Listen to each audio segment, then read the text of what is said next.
이 언제부터 시작된 프로인지는 제가 모르겠습니다만, 에, 트로트 전국체전이라는 그런 프로가 있었습니다.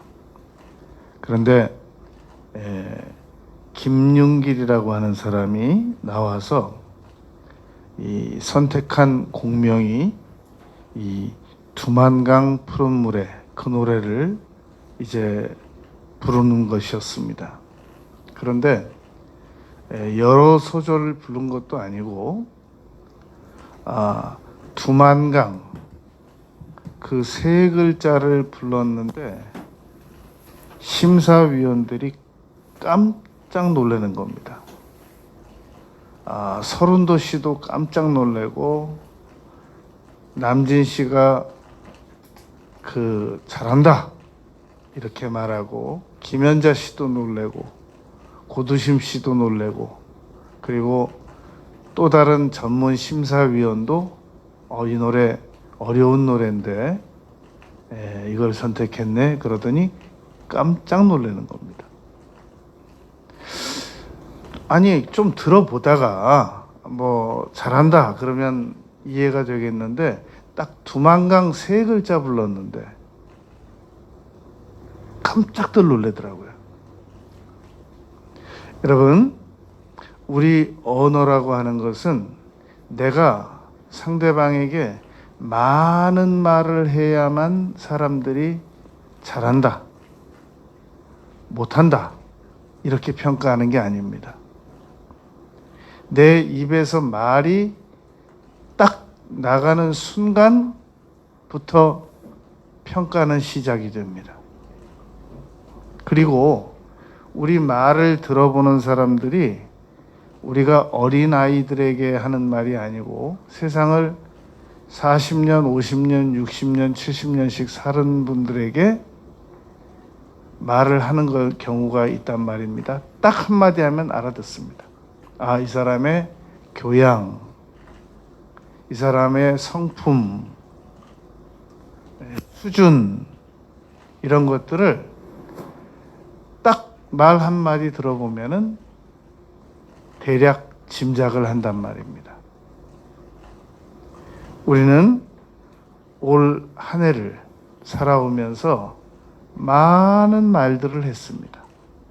많은 말들을 듣기도 했지만 이제 오늘 주일이 올해 마지막 주일입니다. 52주째입니다. 우리가 2020년 1월 1일부터 시작해서 오늘까지 정말 많은 말들을 했습니다. 그런데 이 말은 하는 순간 상대방이 나의 수준을 평가한다는 특징이 있는가 하면 또 한 가지 특징이 있습니다. 나에게 아무리 많은 혜택을 주는 사람이라고 할지라도 나에게 기분 나쁘게 말을 하면 그 사람에 대한 기대를 그 시간부터 접습니다. 그 시간부터 내가 어떻게 하면은 이 사람에게 지금 받는 혜택을 안 받고 덜 받더라도 포기하더라도 이 사람과 헤어질 수 있을까를 연구하기 시작합니다. 그 사람이 나에게 아무리 많은 이득을 주어도 지금은 이득 때문에 어쩔 수 없어서 참지만 가능하면 안 봤으면 좋겠다. 빨리 헤어졌으면 좋겠다. 라고 생각하는 결정적인 원인이 이 언어 때문입니다. 그리고 상대방이 아무리 많은 업적을 가지고 있고 성취를 이루었다고 할지라도 일단 그 사람이 말을 함부로 하고 나에게 중요감을 손상시키는 말을 하면 즉시 존경을 거두어 드립니다. 여러분, 이 말이 무서운 겁니다. 말이 그 사람이 평생 많은 업적과 명예와 물질을 가지고 있다고 할지라도 말 한마디 딱 들어보고 수준 이하면 그 즉시로 존경을 거두어 드립니다. 표시만 안 내는 것뿐입니다. 그러니 얼마나 무섭습니까? 오늘 우리는 이 한 해를 정리하면서 언어에 대하여 세 가지를 생각할 것입니다. 첫째로, 내가 올 한 해 동안 많은 말들을 했는데 사과할 말은 없냐는 겁니다. 그 말들 중에서. 사과할 의도는 없느냐라는 겁니다. 저는 올 한 해 동안 많은 말들을 했지만 제가 뭐 굳이 사과까지 해야 될 말은 기억이 안 납니다. 그런 분들은 안 하셔도 돼요. 52주 동안 365일 동안 내가 많은 말들을 했는데 나는 단 한마디도 사과할 일이 없다. 그분은 자기 양심상 완벽하게 말을 구사했던 겁니다. 그러므로 사과하지 않아도 됩니다. 그러나 대부분의 사람들은 지난 주간에 대통령께서 사과하신 것처럼 대부분의 사람들은 사과를 하지 아니하고는 이 안 되는 언어를 분명히 사용들을 했습니다. 그런데 이 사과라는 게 정말 어려운 겁니다. 이 영국의 유명한 그 가수 엘튼 존은 Sorry seems to be the hardest word라고 하는 그 노래를 이 5분 만에 작사 작곡을 했어요. 그런데 수백만 장의 이 레코드판이 팔린 적이 있었습니다. 물론 뭐 음률도 좋고 여러 가지 노래도 잘 불렀겠지만 그 제목이 시사하는 바대로 정말 사람은 사과하는 것은 어려운 일이다라는 그 제목 자체가 아주 설득력이 있었기 때문에 그런 일이 있었다고 생각을 합니다. 여러분, 사과는 정말 어려운 일입니다. 우리가 종이에 글을 쓰면 지우개로 지우면 돼요. 볼펜으로 잘못 쓰면 화이트로 지우면 돼요. 말을 잘못하면 뭘로 지우냔 말입니다. 사과밖에는 없습니다. 양심의 손을 얹으세요. 그리고 나는 올 한 해 동안 사과할 말을 전혀 하지 않았다. 안 해도 괜찮아요. 축하드립니다. 그러나 내가 생각해 보니까 내가 사과할 말이 좀 있었네요. 어떻게 하시겠습니까? 그냥 넘어가시겠습니까? 한 해를 정리하면서 사과하고 넘어가시겠습니까? 사과 어려운 겁니다. 사과는 정말 이건 고통을 동반하는 겁니다.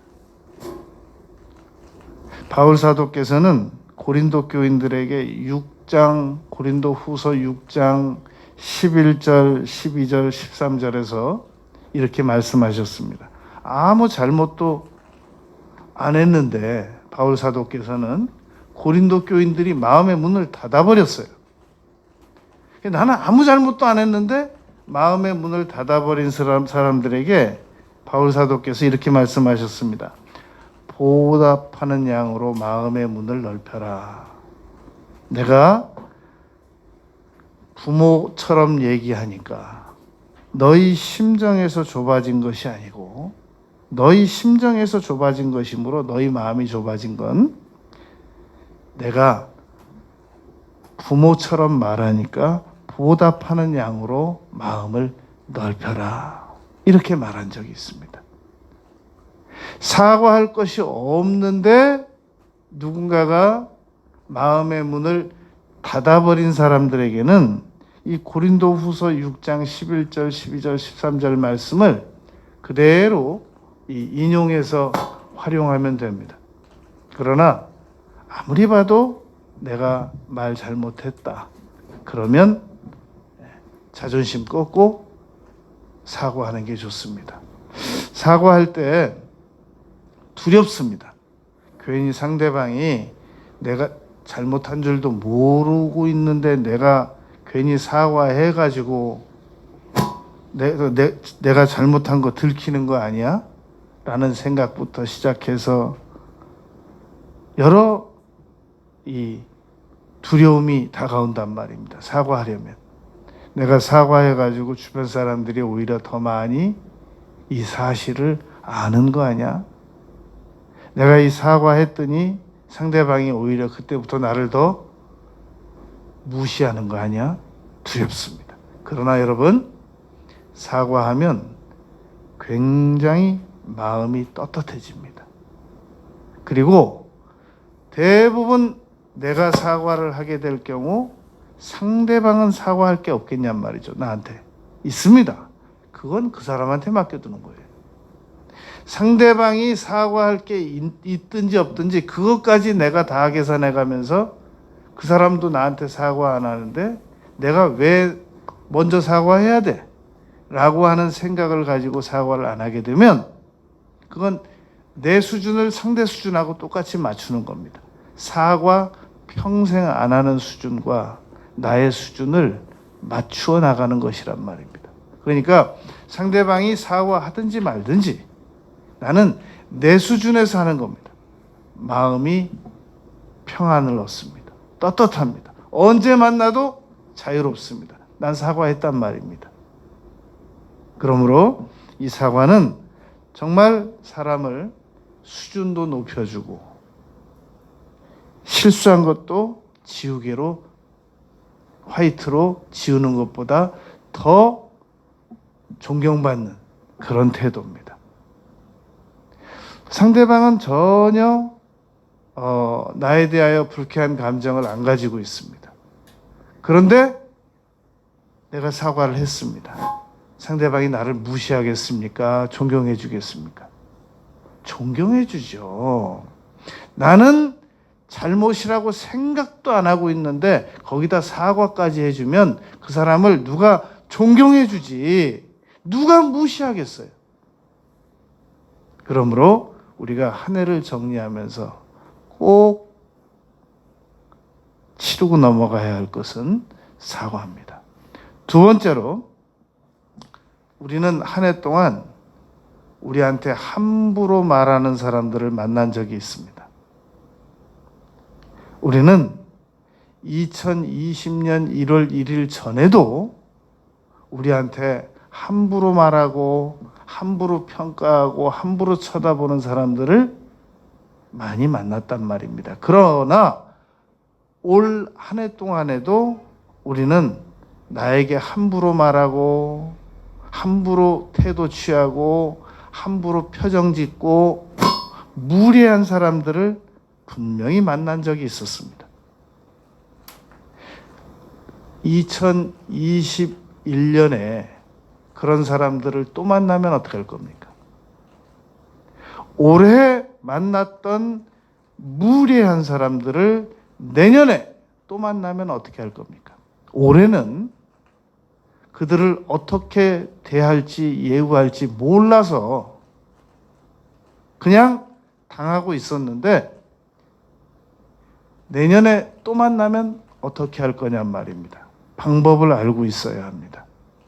나에게 함부로 말하고 나를 함부로 대하고 무례하게 대하는 사람들을 어떻게 대하는 방법이 있는지 요걸 5가지를 딱 알고 있어야 됩니다. 그래야 내가 덜 다치고 그런 사람들을 더 효율적으로 잘 다룰 수 있고 그리고 그 사람들의 그 무례함을 막을 수가 있습니다. 이 5가지 꼭 잘 기억해 두시길 바랍니다. 첫째는 안전거리를 유지하는 겁니다. 여러분, 우리가 운전하다 보면 남의 차를 너무 바싹 붙어 달리는 사람도 있지만 내 차를 너무 바싹 붙어가지고 운전해 오는 사람들이 있습니다. 저 같은 경우는 오른쪽으로 비킵니다. 그래서 그 차를 반드시 먼저 보내고 제가 다시 그 차 뒤따라갑니다. 아주 너무 그냥 체감적으로 30cm도 안 떨어뜨리고 쫓아오는 것 같아요. 어떤 차들은. 그것도 빠른 속력으로 먼저 보내드립니다. 안전거리 유지를 위해서 그러하단 말입니다. 이 상대방 누군가가 안전거리를 깨트리고 다가온다는 것은 나의 영역에 허락 없이 들어오는 것과 같은 겁니다. 여러분, 우리 길 가다 보면은 반려견들이 막 짖죠. 놀래죠. 어떤 경우는. 왜 짖냐면, 그 아이들이 왜 짖냐면, 왜 자기 영역에 들어왔냐 이거예요. 그거 어떻게 하겠습니까? 그 아이는, 나는 나의 정당한 길을 가고 있는데 그 아이들은 세상 물정을 모르잖아요. 반려견들은. 학교도 안 다녔고. 그러니까 그냥 주인이 품에 안고 있거나 줄을 매고 있으면 거기가 다 자기 영역으로 계산을 한단 말입니다. 왜 자기 허락 없이 지나다니냐 이거거든요. 그러니까 그냥 그 짖는 소리 안 듣고 싶으면은 그런 아이들이 있을 때 그 애들도 착한 애들도 있고 좀 성깔 있는 애들도 있고 그래요. 성깔 있는 애들은 이렇게 피해서 다니면 돼요. 그럼 덜 짖습니다. 안전거리를 확보해주면 나에게 피해 입히는 사람도 막을 수 있고 불시에 나한테 공격하는 사람도 막을 수 있단 말입니다. 그래서 가족 가운데도 함부로 말하는 사람들이 있습니다. 여러분, 가족들이 다 천사들만 있는 건 아닙니다. 예수님께서 그러셨잖아요. 원수가 내 집 안에 있다고. 나의 마음에 상처 입히는 사람들은 의외로 복병이 가족 안에 많습니다. 그리고 가족 구성원들이라고 하는 것은 다 교양 있는 사람들만 이루어진 건 아니거든요. 분명히 교양 없는 사람들도 섞여 있습니다. 안전거리를 유지해 버릇해야 됩니다. 잘 피해 다니고 가급적 덜 말하고 꼭 말을 해야 될 때는 공손하게 하고 공격성을 유발시키지 않도록, 그게 우리가 나를 함부로 대하는 사람들을 피하는 첫 번째 방법입니다. 두 번째 방법은 잘못된 규칙은 언제든지 다시 정할 수 있다는 걸 믿어야 됩니다. 현재 상대방이 나를 함부로 대하는 것은 잘못된 규칙이지 불변의 진리에 의한 규칙이 아닌 겁니다. 잘못된 규칙은 언제든지 다시 새롭게 정해야 됩니다. 누군가가 나를 함부로 대하고 함부로 말하고 나의 자존감을 깨트리고 나의 존엄성을 무시하고 하는 말들을 할 때, 이것은 이 문화권에 정해진 규칙인가 보다. 우리 남자 청년들이 군대 가가지고 겪는 일들입니다. 이건 이 문화권에서는 이 규칙을 그냥 지켜야 되나 보다. 내가 그냥 견뎌내야 되나 보다 하고 그냥 당해낸단 말입니다. 그래서 어떤 아이들은 죽기도 하고 어떤 아이들은 군대 가서 정신병 걸려갖고 오기도 하고 어떤 아이들은 강력한 트라우마를 입어갖고 오기도 한단 말입니다. 잘못된 규칙 때문에. 이 잘못된 규칙이 집집마다 있습니다. 그래서 함부로 말하는 가장, 자녀들에게 상처 입히는 가장들이 있습니다. 그리고 함부로 말하는 형제들이 있고 함부로 말하는 이 동료들이 있단 말입니다. 규칙을 다시 정해야 돼요. 저는 이 규칙을 원치 않습니다. 이 규칙을 저에게 적용시키지 말아주시기 바랍니다. 이 규칙은 저에게 수치감을 유발시킵니다. 저는 이런 수치감을 유발시키는 규칙에 의한 벌을 받기를 원치 않습니다. 나에게 공정한 벌을 주세요. 제가 잘못했습니까? 대가를 치르겠습니다. 이 수치감을 유발시키는 이런 비인간적이고 비인격적인 이런 규칙으로 저를 예우하지 말아 주십시오 라고 당당하게 얘기할 수 있어야 합니다. 그곳이 군대든 그곳이 어느 조직단체든 딱 들어봐서 인격을 훼손하고 폄하하고 나에게 수치감을 유발시키고 내가 이 불공정한 현실을 받아들이면 내가 지금 여기 이 상황을 벗어나서 평생 나의 마음에 한으로 남고 고통으로 될 것이다. 즉시 말해야 돼요. 그게 용기예요. 저는 이런 불이익을 당하기는 원치 않습니다. 저에게 불이익을 주고 싶으시면 차라리 정당한 방법으로 주시기 바랍니다. 라고 요구하는 겁니다. 잘못된 규칙을 개정을 요구하는 겁니다. 세 번째 방법은 함부로 말하고 함부로 이 태도를 취하는 사람들은 지금 나에게는 친절하지만 식당에 가서 웨이터에게 함부로 말한다거나 나에게는 친절하지만 식당에 가서 불시에 껌 팔아달라고 말하는 사람에게 함부로 대한다거나 지금 나에게는 친절하지만 차를 운전해주는 기사님에게는 함부로 예우한다거나 지금 나에게는 친절하지만 나에게 조금 잘못했다고 생각하는 사람에게 함부로 말하는 사람은 언젠가 나에게도 그럴 사람입니다. 그러므로 나에게 친절하다고 하는 거, 내 편이라는 거, 이런 것에 의존해가지고 주변 사람들이나 다른 사람들에게 함부로 말하는 사람들을 방치하는 것은, 방임하는 것은 마치 음주 운전자가 운전하는 차에 동승한 동승자와 같은 태도인 겁니다.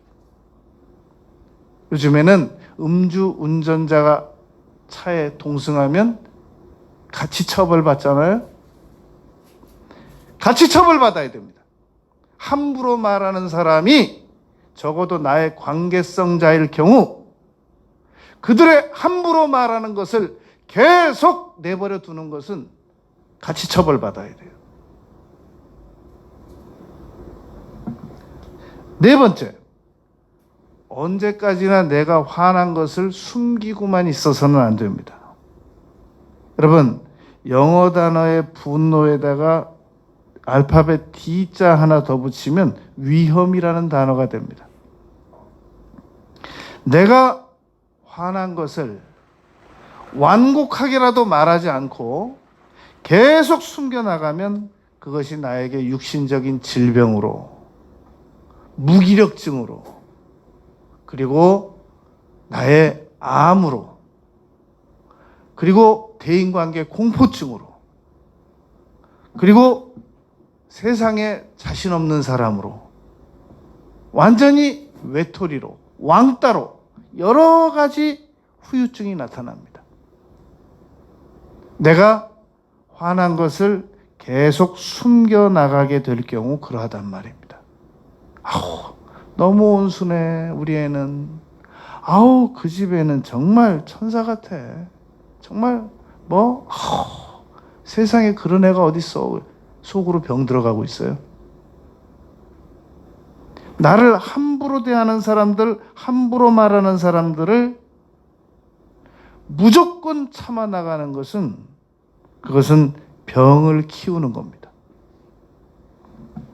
다섯 번째, 우리나라 말에 벼룩 3마리 잡으려다가 초가집 태워서는 안 된다 그런 말이 있습니다. 서양 말에 쥐 1마리 잡으려다가 이 집안 다 태우는 것은 옳지 않다. 그런 말을 한 적이 있단 말입니다. 그러므로 나를 함부로 대하는 사람들, 나에게 무리한 사람들 한 사람을 내가 올바르지 못한 지혜롭지 못한 방법으로 예우하려다가 많은 손해를 당해서는 안 됩니다.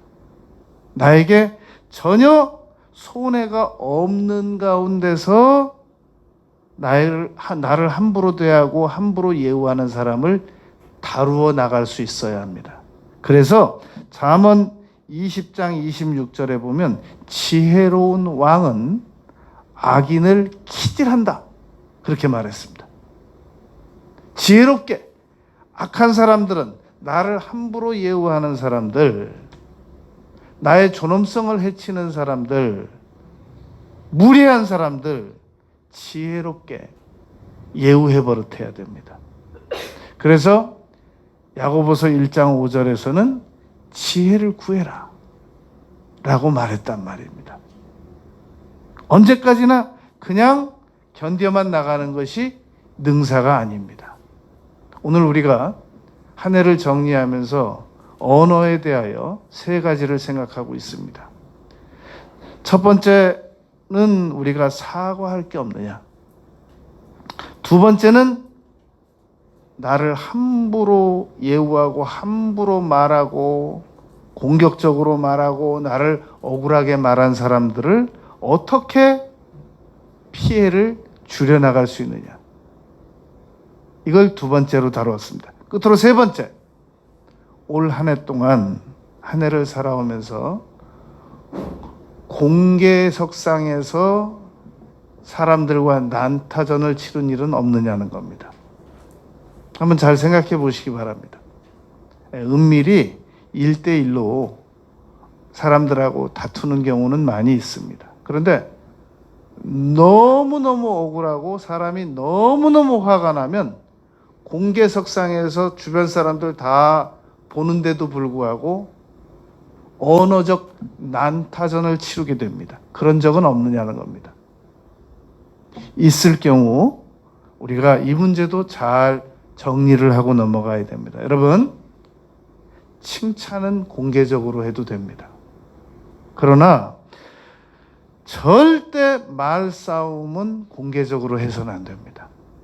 특별히 그곳이 상대의 홈그라운드일 경우는 절대로 피해야 됩니다.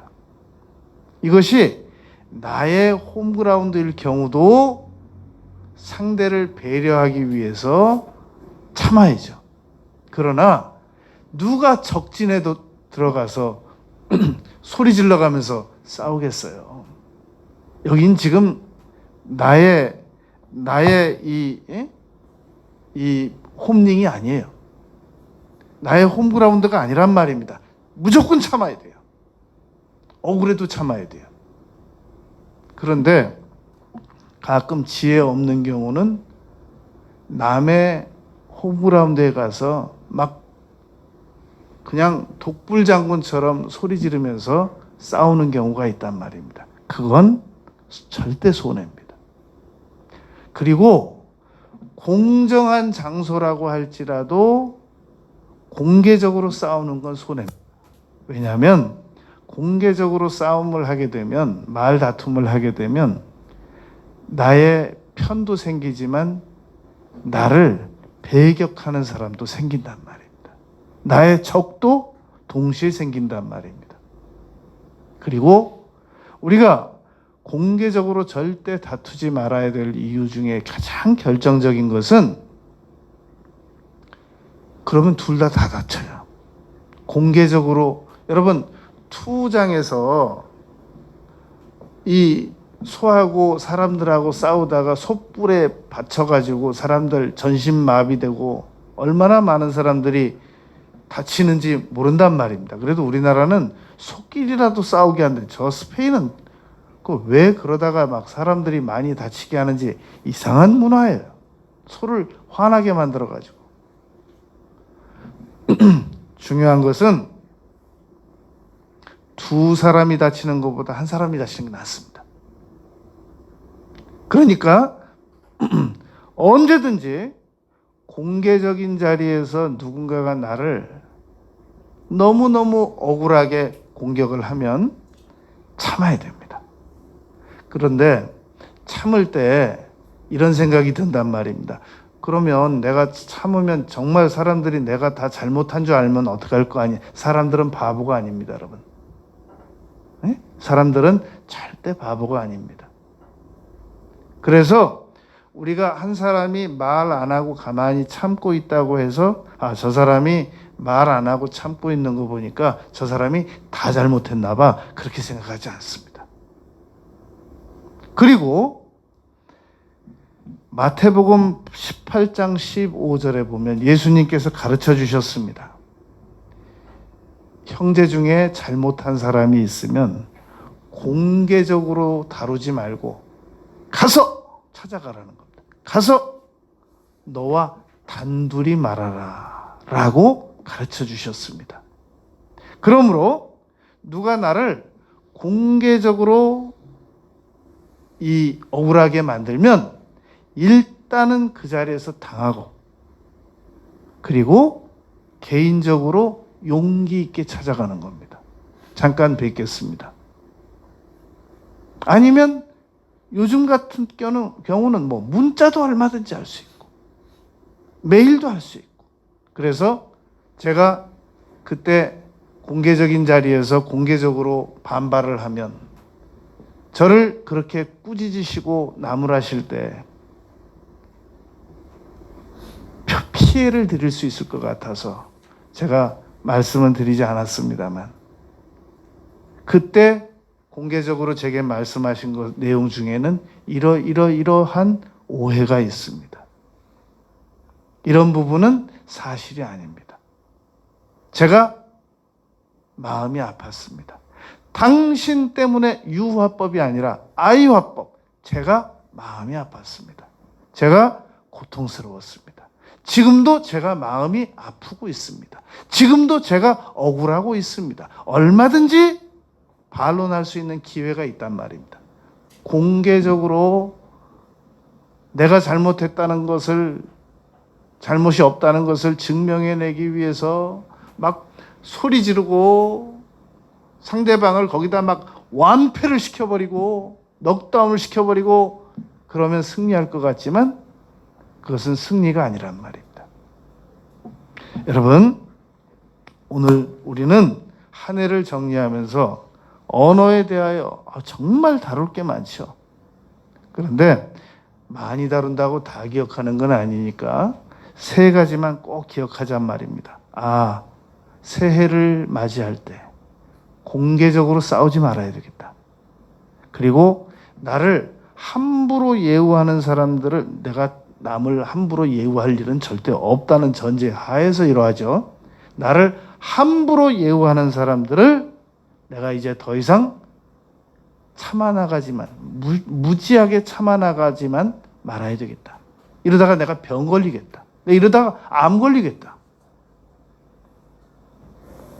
빈대 3마리 잡으려다가 이거 초가집 다 태우겠다. 안 되겠다.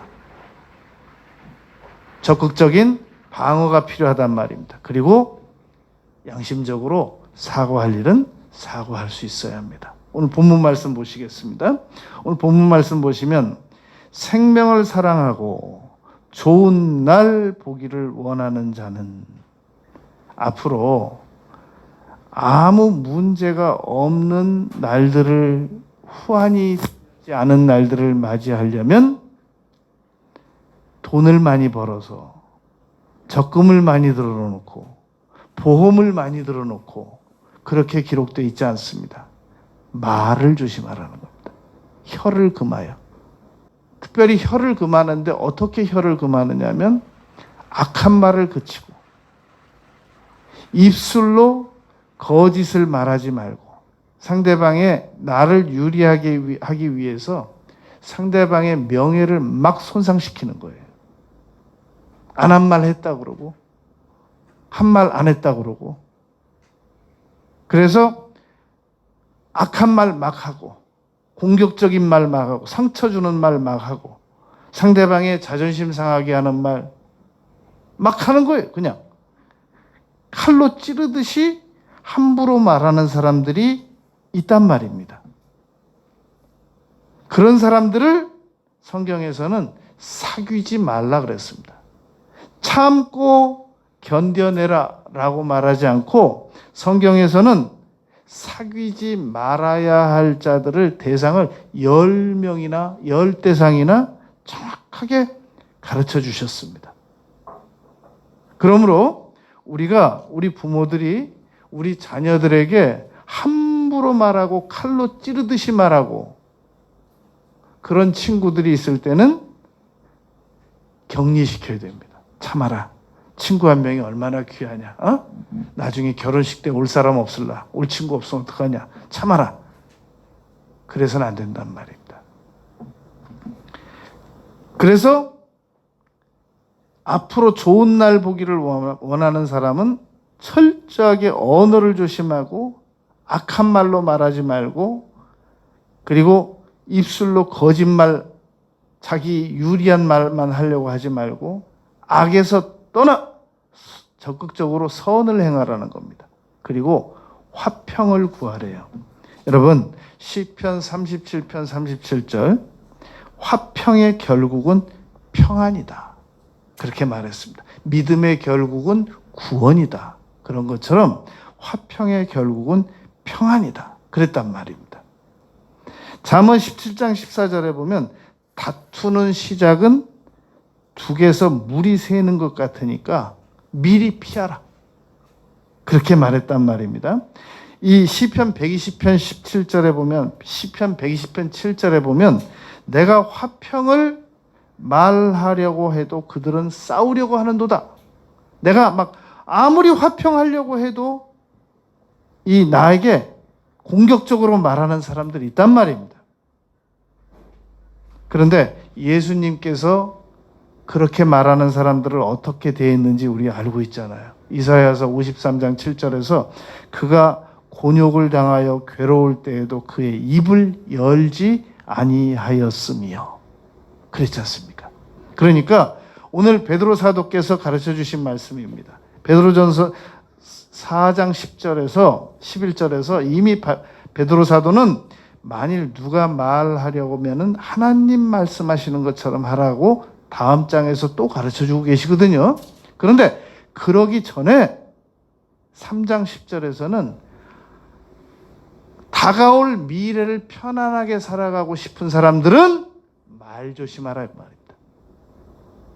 여러분 특별히 사람들은 어느 단체에 있을 때 그 단체를 떠나면서 자기를 유리하게 포장하기 위해서 안 해야 될 말, 결코 안 해야 될 말을 너무 많이 해놓고 떠납니다. 그것은 절대로 지혜롭지 못한 방법입니다. 우리 공무원들이 이임사하면서 가만히 하는 말들을 들어보면 막 온갖 비판을 다 쏟아놓고 그동안 자기가 몸담고 있던 그 직장에다가 온갖 비판을 다 쏟아놓고 가는 사람들이 있습니다. 지혜롭지 못한 겁니다. 항상 떠날 때는 감사의 말을 남기는 겁니다. 있을 때는 과감하게 나를 함부로 예우하는 사람을 막기 위해서 정중한 방어를 구사해야 된단 말입니다. 그러나 떠날 때는 언제나 감사의 말을 남기고 떠날 줄 아는 것이 지혜로운 언어법입니다. 그리고 앞으로 내가 여러분 지금 내가 젊었을 때인데 계속 좋은 말만 계속 했어요. 그리고 내가 나이가 많이 먹었어요. 워렌 버핏처럼 사람이 나이 70이 돼가지고도 자기를 좋아하는 사람이 없으면 그건 세상 잘못 산 거래요. 그러면 어떻게 잘못 살았냔 말입니다. 내가 돈을 안 써서 그런가? 여러분, 사람은 다 자기 밥 먹고 살아요.